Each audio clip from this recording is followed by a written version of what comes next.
Police officers get into a vehicle arbitrarily. Well, a video in which a man films himself asking police officers to disembark from his car has sparked debate about this matter. While senior judiciary officers and lawyers have in the past said it is illegal for police officers to do so, the police service says that the law on inspection of vehicles allows them to get into any car.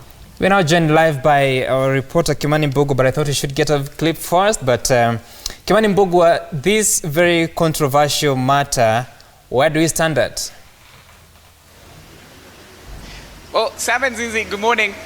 The matter still is a bit dicey because yesterday that video started going viral of a motorist who was being arrested. He's a taxi driver. He was trying to drop a client and then he got arrested by the police, and the police officer got into his vehicle and tried to ask him to produce a license, and the negotiation after being arrested inside the car. So the guy went mad and recorded the video and started telling the police officer that they shouldn't get into their car, that in fact if they should do any arrest, they should do it from outside the car. And the gentleman recorded the whole ordeal, and this is a video that has been going viral online right now. If you can play it for you, Sam.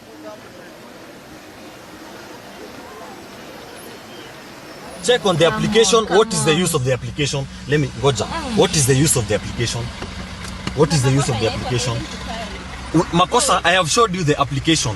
I have showed you the application, and I have a valid license. I can be so foolish to drive a car without a license.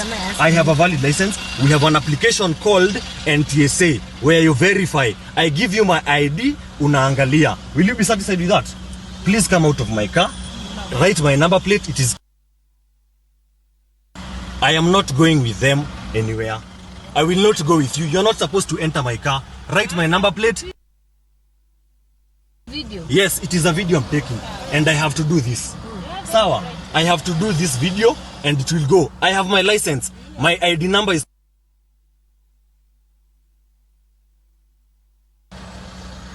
Unaelewa? My ID, naweza kutolea ID number yangu. You're supposed to check my ID. Haufai kuchukua unaingia. You're not supposed to enter my car. Madam, wacha nikwambie. What am I requesting? Here is my ID. What am I requesting? You are my ID number is... I will not go. I am not going. I'll have to drop the client. Nimpeleke. I'll have to drop the client na nirudi. Sijakata kwenda police station. So come out of my car. I have said you come out of my car. Shuka gari yangu. Shuka gari. I'll come to the police station. Madam, I'll have to come to the police station. Unanielewa? I will not. All right, so the video has started going viral, and on Twitter yesterday, the Kenya Police Service responded to that video, quoting a section of the Traffic Act that says that any police officer has a right to get into your car. They can get into your car for inspection reasons. In fact, it doesn't say specifically that a police officer shouldn't get into your car.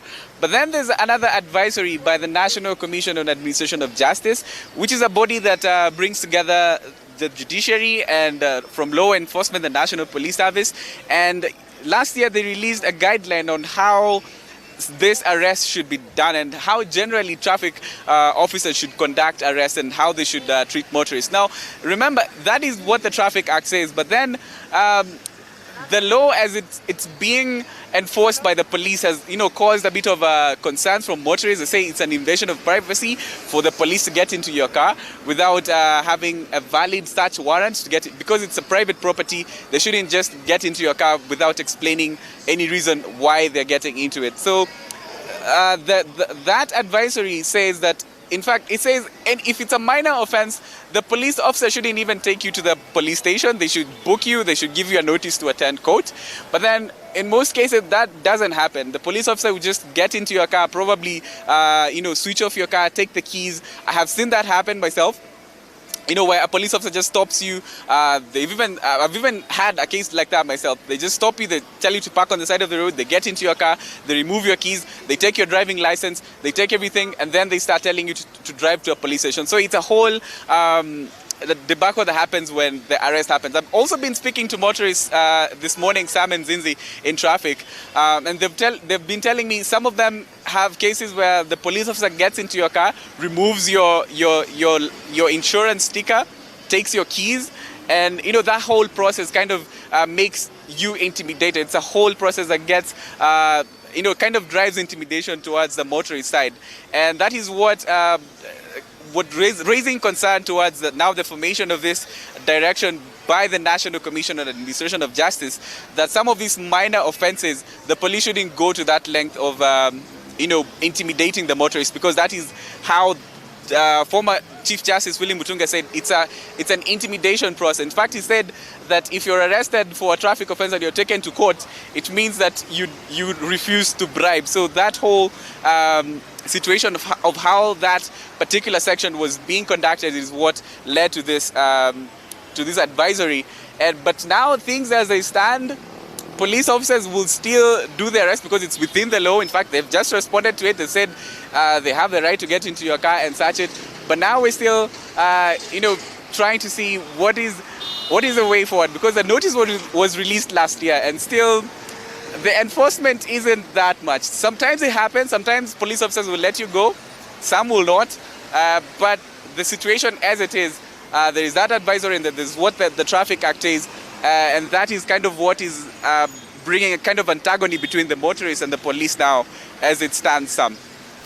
All right, Kimana, just trying to look at an excerpt of the Traffic Act as quoted by the Kenya Police Service, and it says that it shall be lawful for any police officer in uniform to stop any vehicle, and for any police officer, licensing officer or inspector to enter any vehicle, to drive any vehicle or cause any vehicle to be driven upon reasonable suspicion of any offence under this act, to order and require the owner of any vehicle to bring the vehicle to him. I'm just wondering, what is that reasonable suspicion that would allow a police officer to get into your car to inspect it? Then, Sam, that is where the advisory comes in, because they said that they classify the type of offences that would make a police officer go to the extent of using force or even getting into your car. So there are two classes of offences. The first class is the minor offences.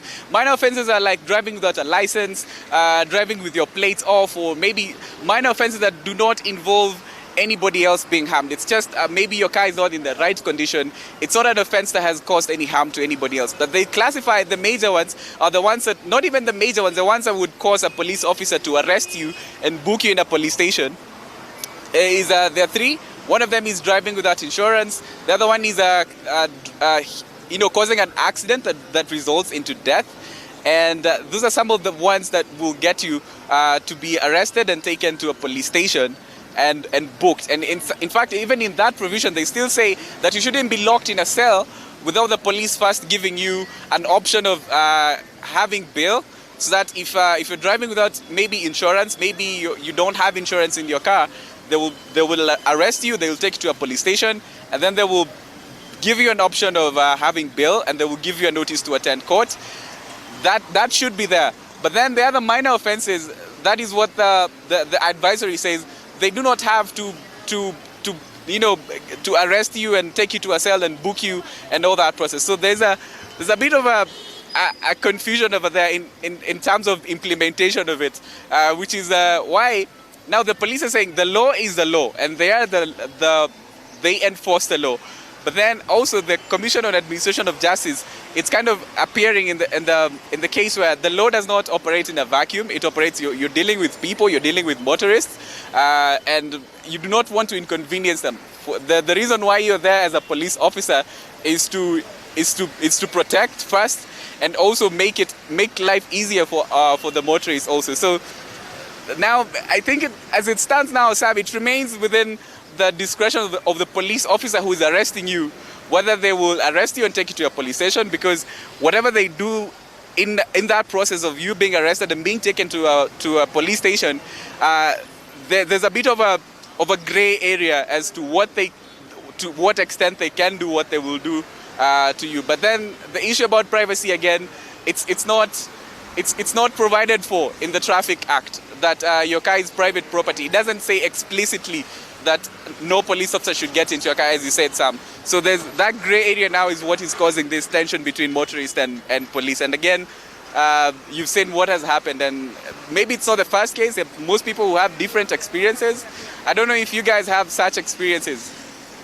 Well, Kimani, I find it interesting that you said that law is law and that the police officers are supposed to make the life of the motorist easier. I'm not sure that happens, but I also I'm also looking at what the Kenya Police Service has been tweeting, saying that in terms of producing your driver's license on demand, that a person driving a motor vehicle on a road shall carry his driving license or provisional license, and on being so required by a police officer, produce it for examination. But Part 2 says that for the purposes of this section, driving license or provisional license include such other evidence as will satisfy the police that there is no contravention of Section 30.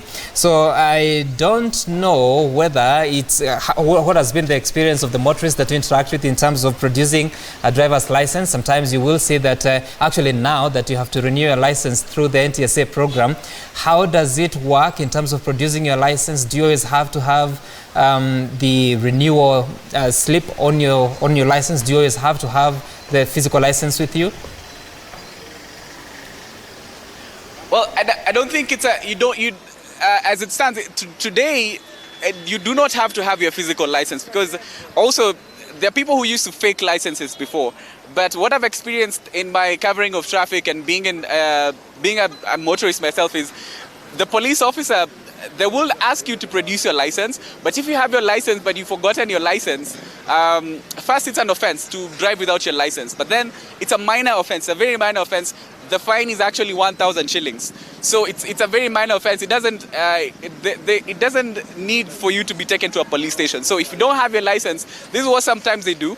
They will go into the NTSA website and they will input your details, and it will verify whether you have a valid driving license. Because in the NIMS system, it's very easy for them to verify, even without necessarily you necessarily producing your physical driving license. So in that case, it depends. It depends with their different officers. Some of them will demand that you produce your physical license, of which if you don't, it's still legal for them to book you for an offense. But then some of them, as I said, some officers are not interested in making your life hard.